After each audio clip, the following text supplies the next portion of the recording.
مرحبا أهلا النوادي. الفاتحة إلى روح سيدنا وحبيبنا شفيعنا محمد بن عبد الله وإلى حضرة النبي الفاتحة. بسم الله الرحمن الرحيم. الحمد لله رب العالمين الرحمن الرحيم مالك يوم الدين. إياك نعبد وإياك نستعين اهدنا الصراط المستقيم صراط الذين أنعمت عليهم غير المغضوب عليهم ولا الضالين آمين. السلام عليكم ورحمة الله وبركاته. الحمد لله وكفى ثم الصلاة والسلام على النبي المصطفى وعلى آله وصحبه أهل صدق والوفاء. أما بعد سبحانك لا علم لنا إلا ما علمتنا إنك أنت العليم الحكيم. ربي اشرح لي صدري ويسر لي أمري واحلل عقدة من لساني يفقهوا قولي وسدد لساني واهد قلبي بحق سيدنا محمد صلى الله عليه وآله وبارك وسلم. يا من هو في علوه كائن يا من هو في فعل حميد يا من هو في مجده متين. اللهم أكرمنا بنور الفهم وأخرجنا من ظلمات الوهم وارزقنا فهم النبيين وحفظ المرسلين وإلهام ملائكة المقربين. ربنا زدنا علما وفهما وعقلا يا أكرم الأكرمين بحق سيدنا محمد خاتم الأنبياء والمرسلين يا رحمن يا رحيم. وصلى الله على سيدنا محمد وعلى آله وصحبه وبارك وسلم. Alhamdulillahi rabbil alamin. Yang saya muliakan para habaib, para asatizah, Bapak Imam dan seluruh jamaah muslimin wal muslimat yang hadir di siang hari ini, mudah-mudahan dicatat sebagai amal ibadah menghadiri majlis ilmu. Amin ya rabbal alamin. Sekedar informasi sebentar juga saya menyampaikan ada haul yang diadakan di majlis Abuya Al-Habib Abu Bakar bin Hasan Al-Attas Az-Zabidi Al-Attas mata Allah subhanahu wa ta'ala fi tuli hayati wa umrih wa nafa'ana bihi wa bi'ulumihi fid darain. Jadi kalau memiliki kesempatan waktu, kita sempatkan untuk bisa hadir haul dari guru beliau Profesor Dr. Al-Muhaddis As-Sayyid Muhammad Ibn Alwi Ibn Abbas Al-Maliki Al-Hasani Al-Idrisi, sehingga insyaallah menghadiri haulnya seorang ulama besar, kita kebagian rahmat dari Allah subhanahu wa ta'ala. Inda dzikri sholihin tanzilu rahmah. Sufyan ibn Uyainah mengatakan, ketika menceritakan kisah orang soleh maka Allah menurunkan rahmat. Ini pernyataan tabi'ut tabi'in. Acaranya mungkin datang sebelum berbuka lebih bagus, sampai kita selesai tarawih dan seterusnya. Kita sampai ke pembahasan bab iyadatil marid. Luar biasa, agama Islam mengajarkan bukan hanya ritual ibadah. Kita kenal dengan hablum minallah, ada hablum minan nas. Kalau sholat kemudian puasa, yaitu sebatas hubungan kita melaksanakan kewajiban Allah subhanahu wa ta'ala. Tapi belum sempurna di situ, terkecuali hubungan kita sesama manusia juga baik. Makanya di sini satu bab luar biasa, bab menjenguk orang sakit, bab iyadatil marid. Itu satu akhlak yang sangat mulia, ya, di mana ada saudara kita yang sakit, dan kalau sakitnya tidak menular, kalau sakitnya menular, kita dilarang oleh syariat untuk mengunjungi karena takut terjangkit. Tapi kalau penyakitnya tidak menular, kita dianjurkan untuk menjenguk orang sakit. Pahalanya tidak main-main. Pahalanya di sini dikatakan 70.000 malaikat beristighfar kepadanya Kalau dia jenguk saudaranya yang sakit di waktu pagi, malaikat istighfar kepadanya sampai sore. Berapa malaikat yang istighfar? 70.000. Istighfarnya malaikat diterima oleh Allah. Doaul malaikati mustajabun la hijabalah. Doanya malaikat mustajab. Allah tidak tolak doanya malaikat. Nah, ini kita dapat doanya malaikat, istighfarnya malaikat, 70.000 malaikat. Makanya dulu ada ulama-ulama punya amalan khusus, pergi ke rumah sakit. Dia bawa bantuan, dia kasih. Karena dapat fadail, keutamaan mendapatkan istighfarnya malaikat, 70.000 malaikat. Nah, ini bab namanya bukan bab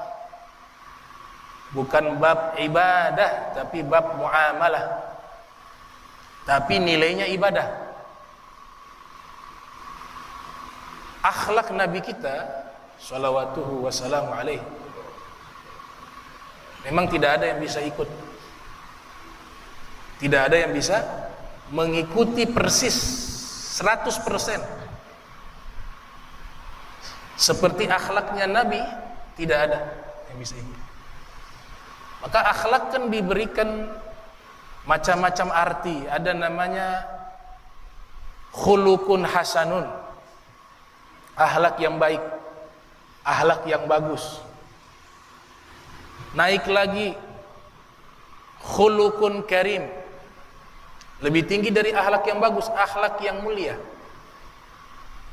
Tapi kalau Nabi Muhammad sallallahu alaihi wasallam, Allah sifati bukan akhlak yang baik, bukan akhlak yang mulia. Kalau Nabi punya beda, khuluqun azim, akhlak yang agung, standarnya di atas rata-rata. Kita baca di dalam kitab sejarah, ada kitab sejarah Sirah Nabawiyah yang ditulis oleh ulama Spanyol bermukim di Andalus, namanya Abul Qasim As-Suhaili, Ar-Raudul Unf. Dan di kitab-kitab tasawuf juga dibahas berkaitan dengan mengunjungi orang sakit. Kita ini kalau kunjungi orang sakit, biasanya orang yang dekat dengan kita, betul tidak? Itu sudah masuk akhlak yang bagus. Atau keluarga kita, kita kunjungi dia karena ada hubungan kekerabatan, ada hubungan keluarga. Kita lakukan itu sudah masuk kepada derajat khuluqun hasanun, akhlak yang bagus, sudah baik. Tapi kalau Nabi khuluqun azim, akhlak yang agung, bagaimana? Nabi kunjungi musuhnya yang sakit. Apa kita mampu itu? Orang yang memusuhi kita ketika sakit, orang pertama yang datang kepadanya Nabi Muhammad. Ada tetangga namanya Abu Mu'id. Abu Mu'id ini tinggal di Makkah. Rumahnya bertetangga dengan Nabi SAW. Baca di dalam kitab sejarah, setiap pagi dia membawa kotoran hewan, dia membawa ususnya hewan. Setiap pagi dilempar di teras rumahnya Nabi. Nabi keluar bersihkan, begitu setiap hari. Setiap pagi Nabi keluar dari rumah, depan rumah beliau sudah penuh dengan kotoran, dengan sampah. Dan Nabi tahu yang membuang adalah tetangganya karena sangat memusuhi Rasul. Namanya Abu Mu'id kalau tidak salah. Satu ketika Nabi keluar di waktu pagi, ternyata tidak ada sampah, tidak ada kotoran hewan. Maka Nabi mulai mencari informasi, ini pasti ada apa-apa ini. Biasanya ada kotoran, ada sampah. Dapat informasi ternyata yang bersangkutan yang setiap hari membuang sampah di teras rumahnya Nabi, membuang kotoran di teras rumahnya Nabi, dapat informasi sakit. Makanya dia sakit, dia sudah tidak sempat lagi membuang kotoran di rumahnya Rasul sallallahu alaihi wasallam. Subhanallah. Ajalan Nabi sallallahu alaihi wasallam ila baitihi. Nabi bergegas bawa itu buah-buahan, fi riwayah dibawa buah-buahan. Nabi kunjungi musuhnya yang mengganggu Nabi, Nabi kunjungi dia. Ketika dia masuk melihat Nabi, dia mengatakan, "Wahai Muhammad, kau senang ya saya sakit? Apakah kau ingin balas dendam kepada saya?" Apa kata Nabi? "Tidak, wahai saudaraku. Saya datang ke sini ingin mengunjungimu karena saya mendengarkan kabar engkau sedang sakit. Ini ada buah-buahan saya kasih kepadamu." Menangis ini musuh. Dia mengatakan, "Demi Tuhan Lata wal Uzza," orang musyrikin, "demi Tuhan Lata dan Uzza, belum ada satupun dari keluargaku dan kerabatku yang datang menjengukku ketika saya sakit kecuali orang pertama itu adalah engkau, wahai Muhammad." Akhirnya dia bersyahadah masuk Islam di hadapan Rasul sallallahu alaihi wasallam. Nah, ini percontohan. Ini namanya akhlak yang agung. Ada musuh yang menjahatkan kepada kita, berbuat buruk kepada kita, dia sakit kita jenguk, berarti kita punya standarnya sudah bukan akhlak bagus, bukan akhlak mulia, akhlak yang agung. Tapi itu sulit karena Nabi lakukan itu, hatinya itu tidak bermain, tidak ada rasa beban, tulus. Mungkin kita mampu lakukan itu, tapi dalam hati kita tidak mampu menahan gejolak. Pasti ada rasa kebencian, rasa kesal, itu pasti kita begitu. Tapi kalau Nabi tidak, pure, hilang semua kesalahannya, dimaafkan oleh Nabi, datang dengan hati yang lapang, hati yang bersih, hati yang tulus. Nah, derajat ini hanya dimiliki oleh Nabi kita Muhammad sallallahu alaihi wasallam. Makanya Allah cinta, wa innaka la'ala khuluqin azim. Allah menyatakan dalam Al-Quran, engkau memiliki akhlak agung di atas rata-rata. Nabiun azim khuluquhu al-khuluqul ladzi azzama rahmanu lahu fi sayyidil kutbi. Kalau kita ke makamnya Rasul, di jendela itu ada syair tuh. Nabiun azim, nabi yang agung. Khuluquhu al-khuluqul ladzi lahu azzama rahmanu fi sayyidil kutbi. Yang dimana akhlaknya sudah dipuji oleh Allah, termaktub di dalam pemimpin kitab suci Al-Quran. Itu akhlaknya Nabi. Itu syair sampai sekarang masih bisa kita baca. Itu tulisannya Al-Habib Abdul Al-Haddad. Syair dari karya Al-Habib Abdul Al-Haddad sampai sekarang tertulis di jendela makamnya Rasul SAW. Ini akhlak luar biasa. Ada musuh Nabi, Raisul Munafiqin, pemimpin orang munafik di kota Madinah, bernama Abdullah ibn Ubay bin Salul. Abdullah bin Ubay bin Salul. Dia menampakkan keislaman tapi munafik. Itu ada surat dalam Al-Quran namanya surat Al-Munafiqin, surat orang-orang munafik. Idza ja'akal munafiquna qalu nashhadu innaka la rasulullah wallahu ya'lamu innaka la rasulu wallahu yashhadu innal munafiqina lakadzibun. Itu ayat bercerita tentang siapa? Tentang ini, Abdullah bin Ubay bin Salul dan pasukannya, orang munafik. Waktu Nabi hijrah ke kota Madinah, dia mau dilantik menjadi rajanya orang Madinah, mau jadi penguasa rajanya orang Madinah. Nabi datang hancur berantakan, semua ke Rasulullah. Beda Nabi Muhammad dengan raja, beda. Ini raja dunia, ini raja dunia akhirat. Ini raja dunia, ini rajanya dunia akhirat. Ini rajanya di surga, ini rajanya di akhirat. Ini rajanya di dunia. Itu Nabi Muhammad SAW. Gak bisa dibandingkan dengan manusia manapun. Akhirnya batal itu pelantikan sebagai raja, karena sebab mereka menjadi pengikut Nabi Muhammad. mulai muncul kebencian, kedengkian. Akhirnya dia menghasut, menampakkan Islam tapi di dalamnya menjadi musuh bebuyutan. Nabi tahu itu. Tidak ada yang tersembunyi di hadapan Nabi Muhammad. Tajallali ilmu kulli syai'in. Semua pengetahuan ada di hadapanku, kata Rasul. Tapi Nabi lihat dia sholat, Nabi lihat ketika Ramadan puasa, dia juga puasa. Sudah, hukumlah sebagai orang Islam walaupun dia munafik. Tapi waspada. Waspada dengan orang ini. Orang-orang Madinah waktu pergi jihad pada tahun 2 Hijriah, Ghazwatul Badar. Pada tahun 2 Hijriah, Ghazwatul Badar, itu pasukannya 1000. Tapi gara-gara dia memprovokasi, menghasut, akhirnya pulang pasukan yang tersisa 313 orang. Ini biangnya, biang keroknya nih. Abdullah bin Ubay bin Salul. Waktu dia sakit, dia percaya apa yang disampaikan oleh Nabi tentang akhirat. Dia percaya. Karena Nabi tidak ada cacat dari biografi hidupnya. Tidak dapat tuh. Satu waktu Nabi pernah berbohong, tidak pernah dapat.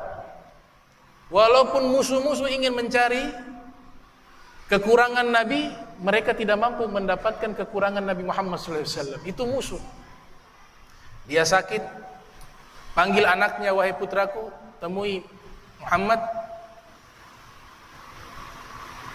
minta jubahnya,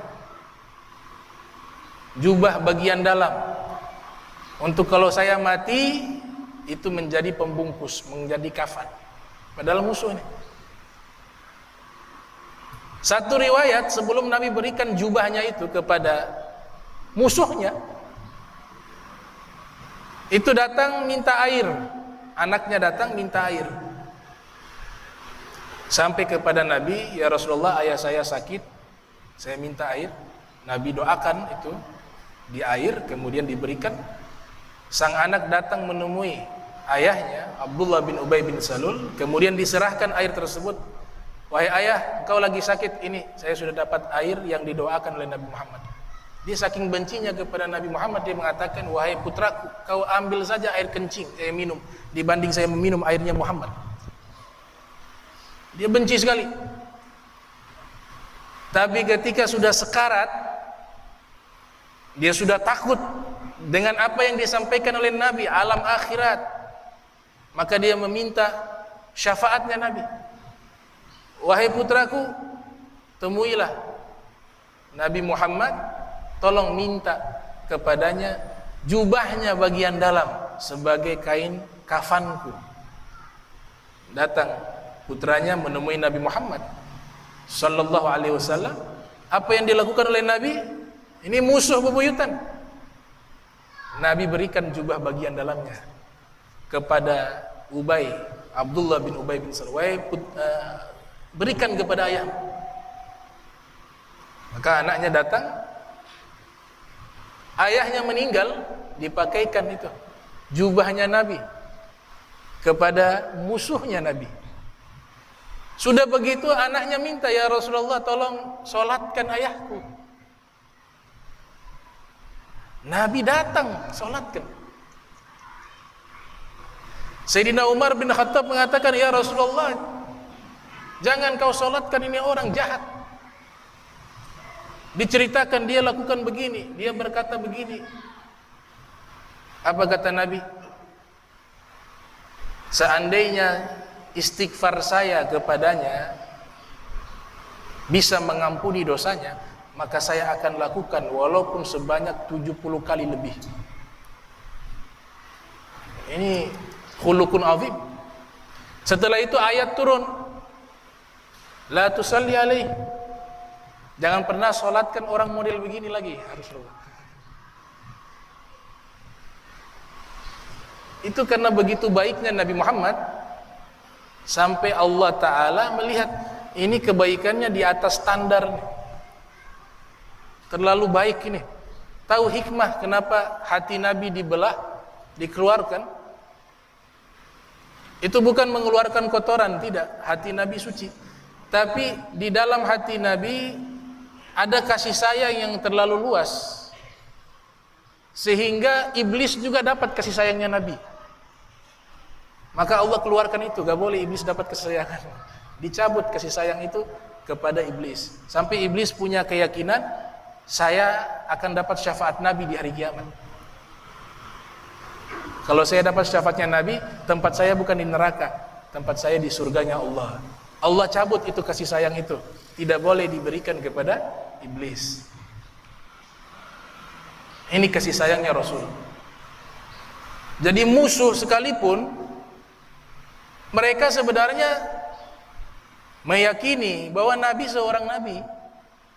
Nabi Muhammad adalah orang yang paling jujur. Semuanya sepakat. Abu Jahal pernah diskusi dengan salah satu sahabatnya, Abu Jahal, Abul Hakam. Abu Jahal musuh bebuyutannya Nabi sallallahu alaihi wasallam. Di saat Ghazwatul Badar, perang Badar, ini sahabatnya bertanya kepada Abu Jahal, "Ya Aba Hakam, ya Aba Hakam, Muhammadun huwa nabiyyun au kadzabun?" Wahai Aba Hakam, wahai Aba Jahal, apakah Muhammad itu seorang nabi ataukah seorang pendusta? Apa kata Abu Jahal? Uskut, diam kamu. Mereka hanya mengobrol empat mata. Uskut, diam kamu.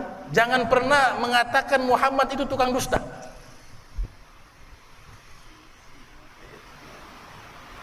Jangan pernah kau katakan Muhammad itu tukang dusta. Innahu lasadiq. Dia itu manusia yang paling jujur. Ini musuh muji Nabi Muhammad. Musuh yang paling membenci Rasulullah, dia memuji Nabi Muhammad. Karena tidak ada celah, tidak ada kekurangan dari kehidupan Nabi. Semuanya kebaikan yang sempurna. Jadi kalau sahabat memuji sahabat wajar, murid memuji guru wajar. Tapi ketika musuh memuji musuhnya, itu luar biasa. Makanya pepatah mengatakan al-fadlu ma syahidat bihil a'da'u. Kemuliaan yang jelas nampaknya ketika diakui oleh musuh-musuhnya. Itu kemuliaan yang nampak jelas. Al-fadlu ma syahidat bihil a'da'u.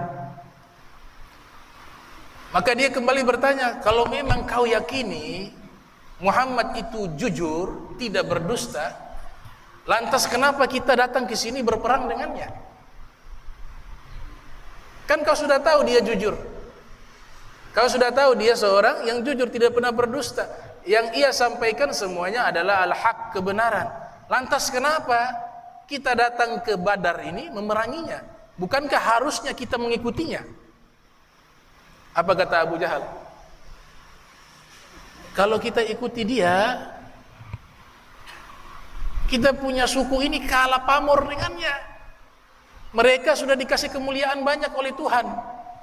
Yang pegang Ka'bah kuncinya mereka. Yang memberikan minuman kepada jamaah haji mereka, Bani Hashim. Yang memberikan makan kepada seluruh jamaah haji yang datang mereka juga. Leluhurnya pemimpin semuanya. Nah sekarang kalau kenabian juga dari mereka, kita nih Abdul Syams dapat apa?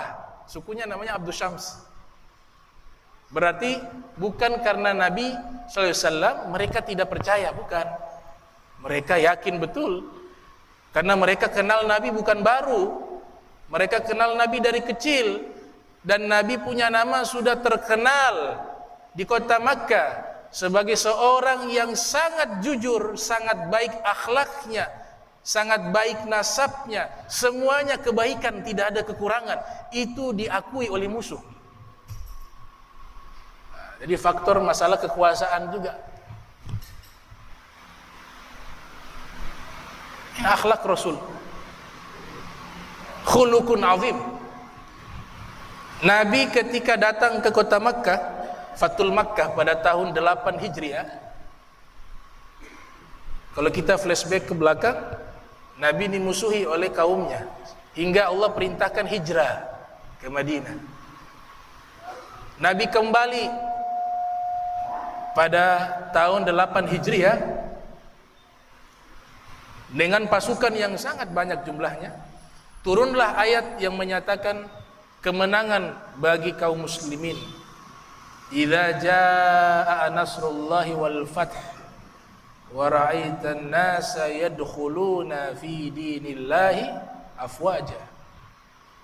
Akan tiba, fi'il madi tapi maknanya mustakbal. Masa lampau fi'il madi tapi maknanya akan. Akan datang kemenangan dan pembebasan kota Makkah. Dan kau akan melihat manusia masuk ke dalam agama Islam afwaja, dengan jumlah yang sangat besar. Rasulullah masuk ke kota Makkah. Ini orang-orang Makkah yang dahulu memusuhi Nabi tidak berdaya. Pasukan Rasulullah sangat banyak. Mereka diantaranya ada yang ketakutan. Tapi Nabi masuk ke kota Makkah dengan tawadhu, menundukkan kepala, hingga disebutkan dalam riwayat jidatnya beliau hampir mengenai punuk unta. Jadi merendah. Dan Nabi berikan pengumuman untuk menghilangkan rasa takut orang-orang Makkah yang menjadi musuhnya Nabi. Nabi katakan, man dakhala masjidal haram fahuwa amin, wa man dakhala dara Abi Sufyan fahuwa amin. Siapa yang masuk ke Masjidil Haram dia aman, kata Nabi. Siapa yang masuk ke rumahnya Abu Sufyan sebagai pemimpin mereka pada waktu itu, maka dia aman. Nabi ingin tenangkan mereka, jangan takut. Saya beda dengan yang lain. Kalau yang lain itu raja-raja yang lain datang dibantai, dibalas dendam. Tapi saya datang membawa pengampunan dan maaf. Ada satu sahabat berteriak, wah, hadzal yaum yaumal hamah. Hari ini hari perang, kata ini sahabat. Dia mungkin sudah marah bagaimana mereka memusuhi Nabi. Hari ini hari perang. Hari ini hari pembantaian. Hadzal yaum yaumal hamah. Apa kata Nabi? La, jangan mengatakan begitu. Hadzal yaum yaumul marhamah. Katakanlah hari ini hari kasih sayang. Hari ini hari kasih sayang.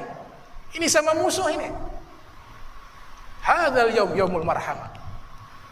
Dikumpulkan segenap penduduk Makkah. Kemudian Nabi katakan kepada mereka, mereka dalam keadaan takut. Mereka tahu sudah melakukan kezoliman dan kejahatan kepada Nabi. Pikiran mereka pasti dibalas. Makanya para sejarawan menulis bab ini dengan satu istilah yang indah. Al-afu indal miqdar. Al-afu indal miqdar.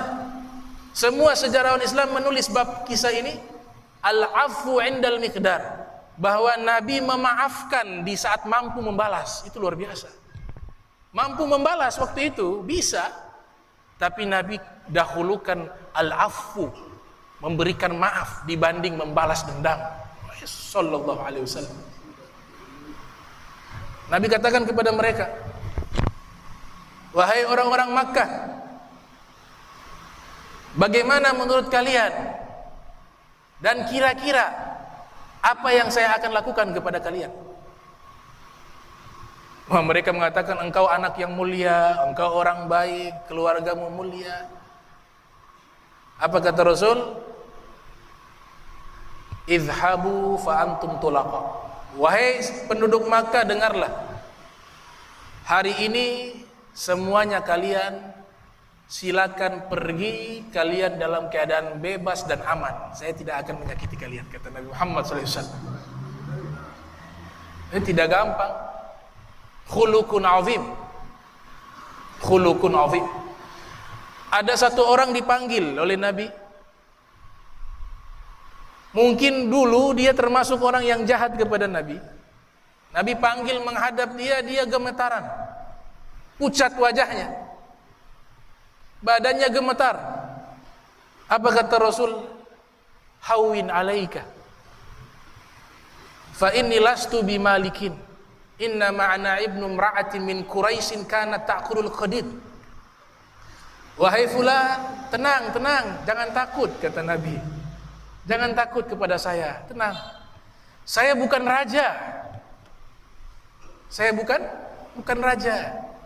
Karena perspektif mereka pada waktu itu, ya raja-raja modelnya sama. Datang di satu tempat yang memusuhi mereka, dibantai. Tapi Nabi katakan, tenang, jangan takut. Inni lastu bimalikin, saya bukan raja. Innama ana ibnu imra'atin min Quraisy. Saya hanya seorang anak laki-laki dari seorang wanita bangsa Quraisy. Kana ta'kulul qadid, yang biasa makan daging kering. Biasa makan dendeng. Tawadunya Rasul. Akhirnya dia punya gemetarnya hilang. Kemudian Nabi maafkan. Tapi ada beberapa orang yang Nabi tidak maafkan, ada yang kejahatannya melampaui batas, dan kejahatan itu bukan mengenai Nabi secara langsung, tapi kejahatan ini mereka lakukan kepada putrinya Nabi, Sayyidah Fatimah Zahra alaihissalam. Sayyidah Fatimah Zahra ketika mau hijrah, ada seorang laki-laki menarik beliau hingga jatuh dari untanya, laki-laki musyrikin. Nah, kalau berkaitan dengan masalah ini, Nabi tidak kasih maaf. Nabi katakan kepada siapa? Imam Ali, wahai Ali bin Abi Thalib, izhab ila fulan bin fulan. Cari ini fulan bin fulan. Nabi ingat, dulu pernah putri saya pergi mau hijrah, dia halangi putri saya dan menarik putri saya di atas kendaraan hingga terjatuh. Cari orang itu dan bunuh dia. Karena orang ini jahat sekali. Sampai Sayyidah Fatimah mengeluarkan darah. Imam Ali dapat, dibunuh. Seandainya dia datang minta maaf, Nabi akan maafkan. Cuma dia lari. Jadi kalau sudah punya salah harus datang minta maaf. Jangan lari.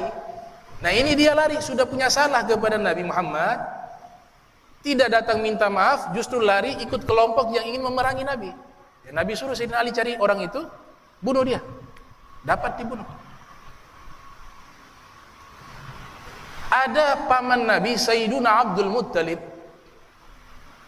kakeknya Nabi Sayyidina Abdul Muttalib punya anak namanya Sayyidina Hamzah ibnu Abdul Muttalib, pamannya Rasul. Itu kan dibunuh oleh Wahsy. Wahsy ini budak Habasyah, seorang budak asal Ethiopia. Dia juga membunuh Hamzah karena terpaksa. Tuannya bilang, kalau kau mau merdeka jadi budak, ini ada perang namanya perang Uhud. Kau cari saja orang yang bernama Hamzah, bunuh dia. Satu orang itu kalau kau bunuh, saya merdekakan. Ini yang perintah Hindun bintu Utbah. Hindun bintu Utbah, suaminya Abu Sufyan ibn Harb. Dia dendam karena di perang Badar ayahnya meninggal dibunuh dalam peperangan Ghazwatul Badar. Saudaranya juga meninggal mati di perang Badar. Dendam dia yang membunuh Hamzah. Maka di perang Uhud ini Wahsy, dia tahu punya keahlian melempar tombak tidak pernah meleset.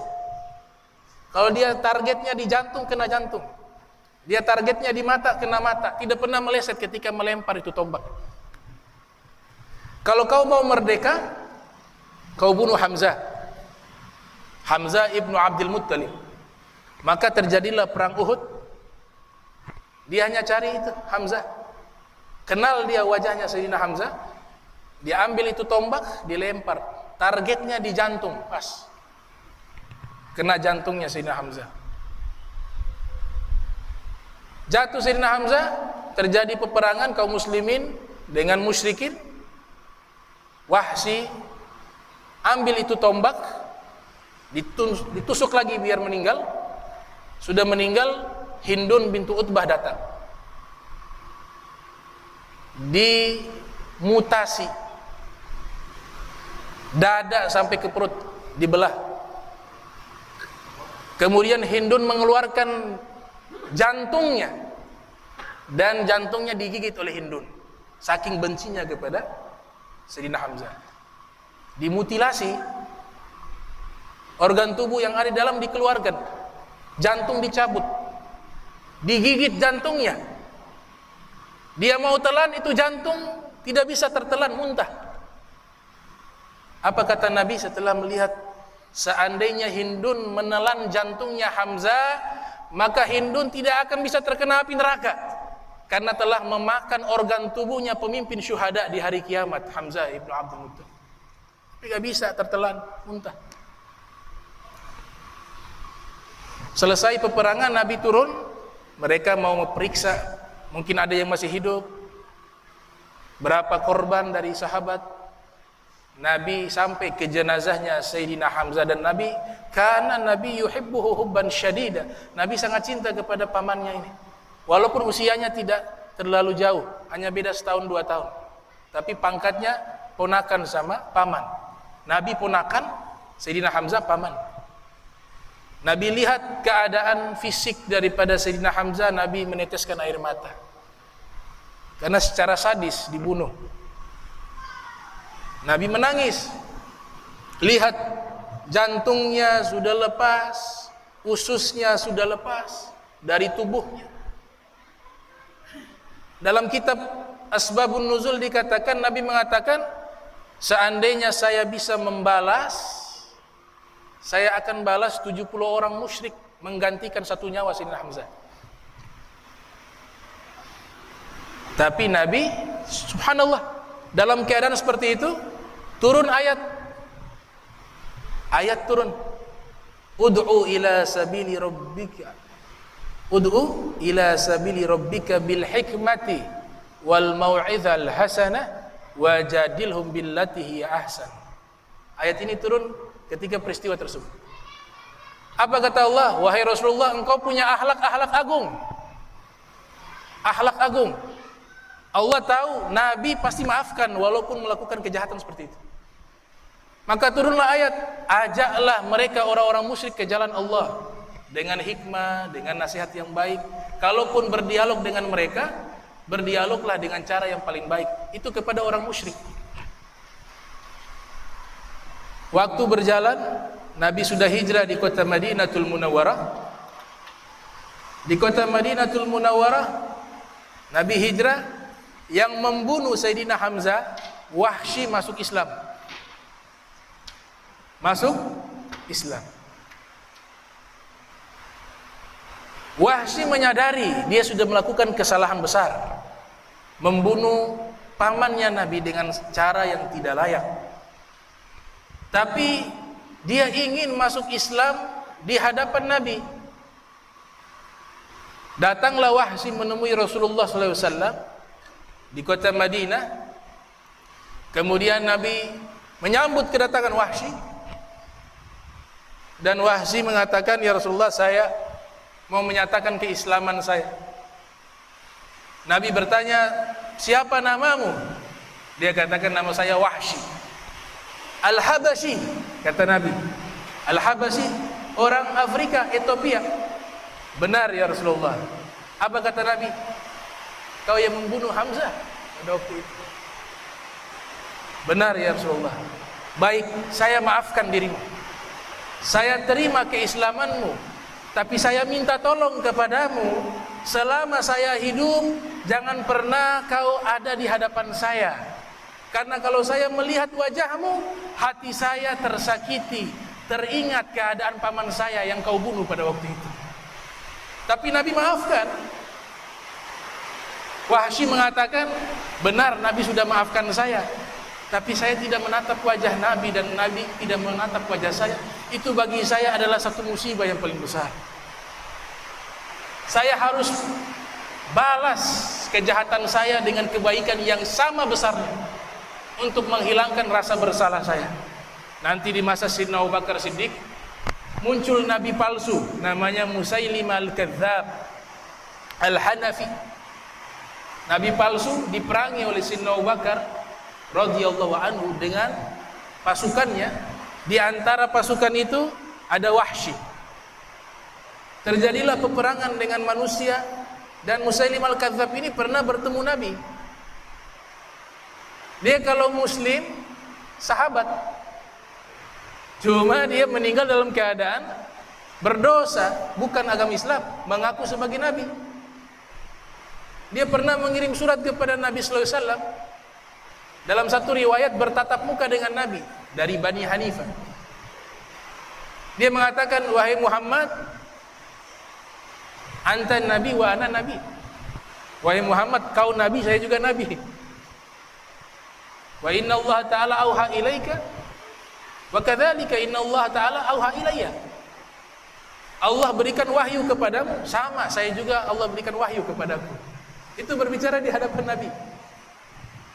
Nah, karena kita sama-sama Nabi, bagaimana kalau kita buat aturan, kau kuasai sebagian bumi, sebagiannya lagi saya yang kuasai. Tapi yang luar biasa, Nabi tidak memerintahkan sahabat-sahabatnya membunuh ini Musailim al-Kadzdzab. Nabi biarkan dia bebas, padahal bahayanya besar. Karena dia membawa risalah palsu, mengaku sebagai seorang nabi. Kenapa Nabi tidak suruh saja Sayyidina Umar, Sayyidina Ali, ya Umar kum faktulhu, ya Ali kum faktulhu. Wahai Umar, bangun bunuh dia. Wahai Ali, bangun bunuh dia. Bisa. Tapi Nabi bebaskan dia. Kenapa? Nabi tidak mau merusak biografi kehidupan Nabi yang begitu indah. Seandainya Nabi membunuh Musailim al-Kadzdzab, nanti belakangan muncul para sejarawan yang memusuhi Nabi Muhammad. Mereka akan mengatakan, lihat ini, Nabi bunuh gara-gara ada yang mengaku jadi Nabi. Dia marah, berarti kenabiannya palsu. Jangan-jangan yang benar Musailim al-Kadzdzab. Kenapa harus dibunuh? Kalau memang benar dia pendusta, kau yakini saja kenabianmu benar. Kalau kau membunuh, berarti kau tutupi sesuatu. Kau takut ketahuan bahwa Nabi yang asli Musailim al-Kadzdzab, bukan dirimu. Nabi tahu itu, visioner, pemikirannya melewati masa.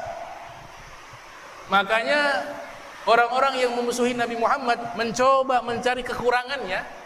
Orang orientalis, mereka capek sendiri, mana kekurangannya, tidak ada. Semuanya keindahan, semuanya kebaikan. Dibebaskan Musailim al-Kadzdzab. Mereka tinggal di pinggiran Saudi Arabia, Bani Hanifah namanya. Bani Hanifah. Kalau kita baca kitab Fitnatul Wahabiyah, ada kitab namanya Fitnahnya Wahabi, karya Said Ahmad Zaini Dahlan. Fitnatul Wahabiyah. Wahabiyah yang itu kullu bid'atin dolalah. Hadis itu selalu didengungkan. Kata Said Ahmad Zaini Dahlan, beliau ini saksi mata, tinggal di Saudi Arabia di zaman itu, mufti kota Makkah dan Madinah. Dalam kitab Fitnatul Wahabiyah beliau mengatakan bahwa ajaran Wahabi sudah muncul di zaman beliau, dan beliau sudah teliti tokoh-tokoh besar yang membawa ajaran Wahabi itu, mereka keturunan Nabi palsu. Keturunan siapa? Keturunan Musailim al-Kadzdzab dari Bani Hanifah, tinggal di wilayah Dar'iyah namanya. Bisa dirujuk dalam kitab tersebut. Beliau saksi mata tinggal di situ. Ulama besar. Makanya ajarannya bertentangan dengan ajaran Ahlul Bait. Ajaran Ahlul Bait mengikuti ajaran Nabi Muhammad. Punya dua sanad, sanad intelektual ilmu sampai kepada Nabi, yang kedua sanad nasab, darah sampai kepada Nabi. Kalau Wahabi sanadnya sampai kepada Bani Hanifah.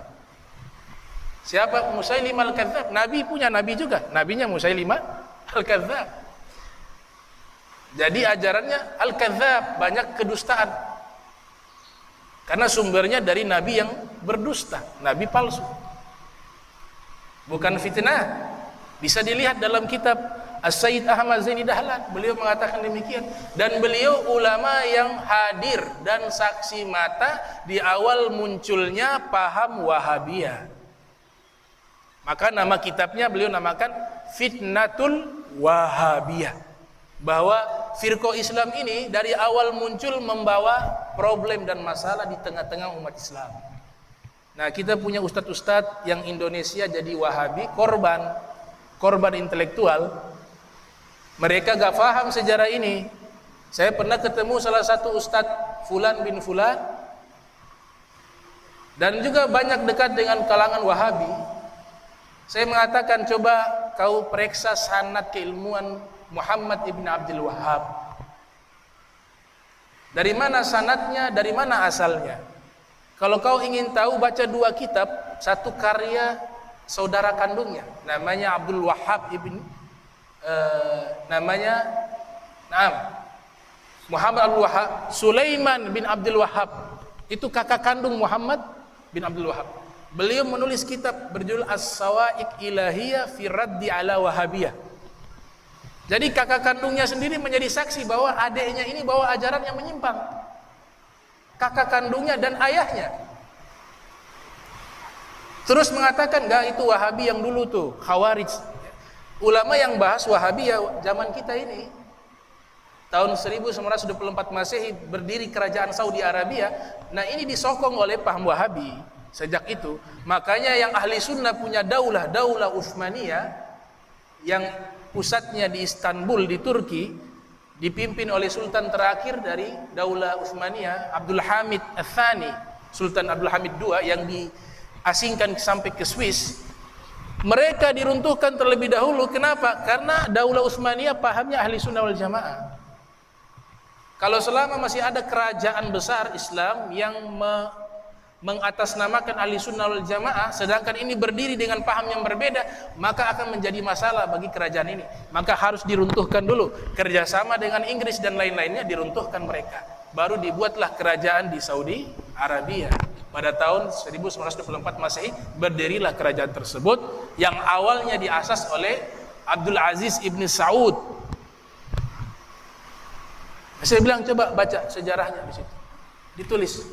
Termasuk Said Ahmad Zain Dahlan juga ditulis. Jangan fanatik buta, ta'assubul a'ma. Jadi yang korban paling terbesar orang-orang Indonesia, orang-orang Malaysia, korban intelektual. Jadi saya maklumi mereka karena mereka korban. Coba kalau baca sejarah yang benar, masa kita sanad ilmunya sampai ke sini? Orang keturunan Nabi palsu melakukan pengkhianatan kepada Daulah Utsmaniyah, bekerja sama dengan Inggris untuk melawan umat Islam dan seterusnya. Itu sejarah tercatat. Tarikhun Najd menulis itu sejarah. Nama kitab Tarikhun Najd. Jadi jangankan kita yang di Indonesia, di Malaysia, di Brunei jadi korban intelektual paham Wahabiyah ini. Guru-guru besar mereka yang ada di Arab juga itu korban. Karena turun-temurun. Maka sejarah ini coba ditutupi.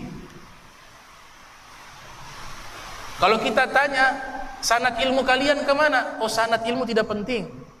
Karena tidak punya sanad. Tidak punya sanad keilmuan. Nah, ini bagaimana hubungan antara Wahabiyah dengan Musailimah al-Kadzdzab. Sama-sama suku Bani Hanifah. Al-Wahsy ketika ikut perang Ghazwah, namanya Ghazwatu Yarmuk. Nama perangnya Ghazwatu Yarmuk. Musailimah al-Kadzdzab dibunuh oleh Wahsy. Beliau bangga mengatakan, qataltu khairan nas wa qataltu syarran nas. Qataltu khairan nas fil jahiliyah wa qataltu syarran nas fil Islam. Dulu saya membunuh manusia terbaik di masa jahiliyah, yaitu Sayyidina Hamzah. Tapi sekarang saya membunuh paling buruknya manusia di masa Islam. Cukup amalan untuk mengganti perbuatan salah saya, walaupun tetap tidak bisa mengurangi kesalahannya.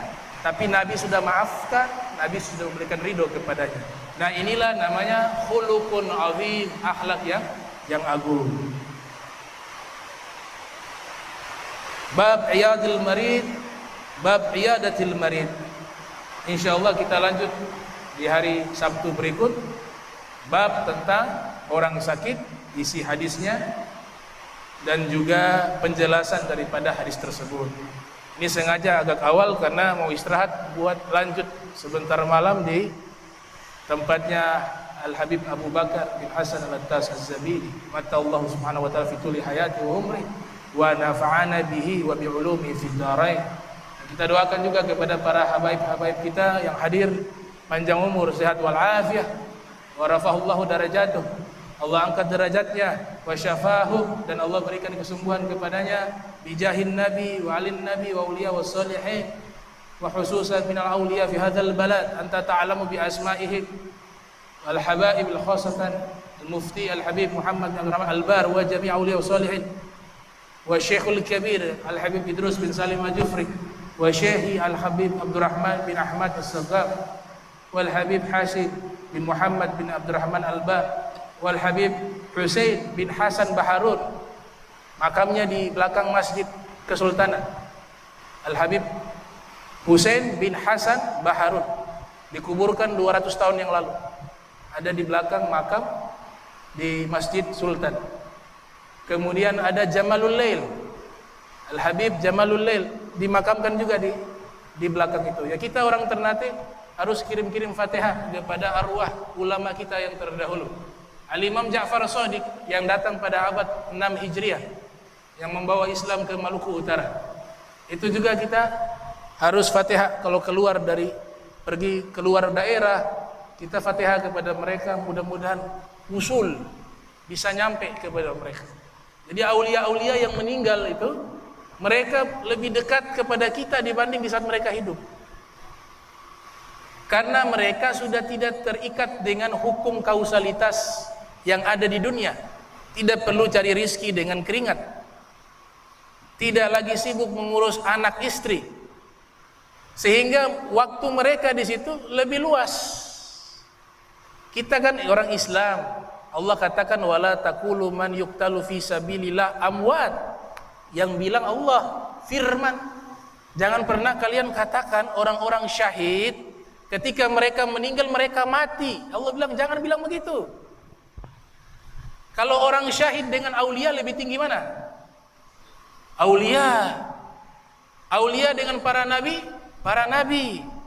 Urutannya dalam Al-Qur'an, wa may yuti'illaha wa rasulahu fa ulaika ma'al ladzina an'ama Allahu 'alaihim minan nabiyyin was-siddiqin wasyuhada'i was-shalihin. Ini urutan kemuliaan derajat di sisi Allah. Paling mulia nabiyina, para nabi. Minan nabiyina was-siddiqina, para wali. Nomor 2. Yang ketiga apa? Syuhada. Yang keempat sholihin. Ini urutan. Nah, kalau syuhada saja Allah mengatakan jangan bilang mereka mati. Bagaimana aulia? Ya, jangan pernah terpengaruh dengan paham ini. Akhirnya jadi kurang ajar.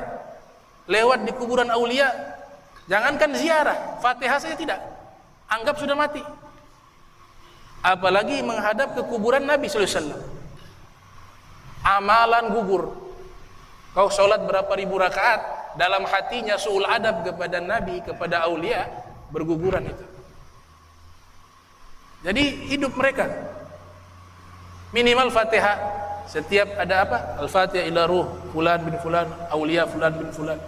Itu Al-Habib Ahmad bin Hasan Al-Atas mengatakan, idza dzakarta isma waliyin aw sallallahu bainahu wa baina dzalikal wali. Kalau kau menyebut nama seorang wali, dalam hati kau cinta kepada wali tersebut, maka Allah akan memberikan koneksi dirimu dengan wali itu secara langsung. Dia bisa kenal kita. Kalau mereka sudah kenal kita, orang-orang yang dicintai oleh Allah Subhanahu wa taala, kita punya derajat di yaumil qiyamah istimewa. Mereka bisa tolong kita dengan syafaatnya. Nabi katakan dalam hadis, 3 golongan yang diberikan izin oleh Allah berikan syafaat.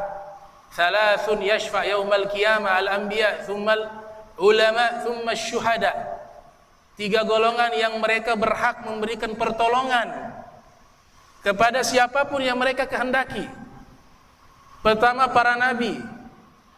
Kita lewat para nabi, ini pintunya pintu khusus. Kita harus lewat orang-orang yang dicintai oleh para nabi. Kita harus lewat orang-orang yang dicintai oleh Nabi Muhammad SAW, baru bisa masuk ke situ. Syuhada nomor 3, ulama nomor 2 dalam hadis. Ulama di situ aulia. Mereka bisa berikan syafaat. Bahkan ada satu hadis, saya tutup ini pengajian. Satu hadis yang diriwayatkan oleh Imam Ahmad bin Hanbal dalam Musnad, yang lahir tahun 164 Hijriah, wafat 241 Hijriah. Di hari kiamat nanti ada rombongan manusia yang digiring oleh malaikat masuk ke dalam neraka. Kemudian ada seorang wali berkata kepada Allah, "Ya Rabb, itu orang-orang yang dibawa ke dalam neraka, saya kenal mereka." Hadis riwayat Ahmad. Saya kenal mereka. Dulu walaupun mereka tidak baik, tapi pernah ikut sholat bersama saya. Pernah ngaji juga bersama saya, pernah juga mereka hadir di majlis saya dan seterusnya, kata orang soleh tersebut. Apa kata Allah? Allah berikan keramat kepada mereka. Keramat mereka ini para wali bukan hanya di dunia.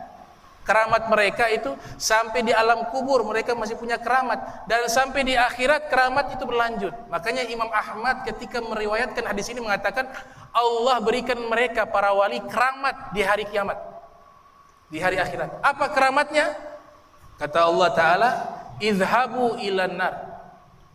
Wahai wali-waliku, silakan kalian pergi ke dalam neraka. Silakan pergi ke dalam neraka. Fa in wajadtum, kalau kalian dapati siapapun yang kalian kenal, yang kalian cinta kepada orang-orang tersebut, walaupun orang-orang itu ada di dalam neraka, kata Allah Ta'ala, fa akhrijuhu minan nar. Silakan kalian keluarkan siapapun yang kalian mau dari neraka. Nah, ini pentingnya kita punya hubungan dengan para aulia. Jangan cukup dengan amal saja, nggak cukup. Amal saja nggak cukup. Ada amalan hati, ada amalan zohir. Amalan zohir wajib kita sholat, wajib kita zakat, wajib kita haji, itu amalan zohir. Tapi amalan batin mahabbah, cinta kepada Nabi sallallahu alaihi wasallam, cinta kepada para aulia, cinta kepada ahlul bait, cinta kepada turunannya, cinta kepada sahabatnya. Segala sesuatu yang Nabi cinta kita wajib cinta. Nah, inilah amalan hati yang paling tertinggi, yaitu mahabbah. Kalau seperti ini, ada yang kurang dari amalan kita, Nabi datang bisa bantu, para aulia bisa bantu kita, orang-orang soleh bisa bantu kita, karena mereka Nabi katakan diberikan fasilitas VIP di yaumil qiyamah, diberikan kelas khusus di yaumil qiyamah. Mudah-mudahan kita dapat nazrah wa nafahat min nafahatillah subhanahu wa ta'ala. Bismillahirrahmanirrahim.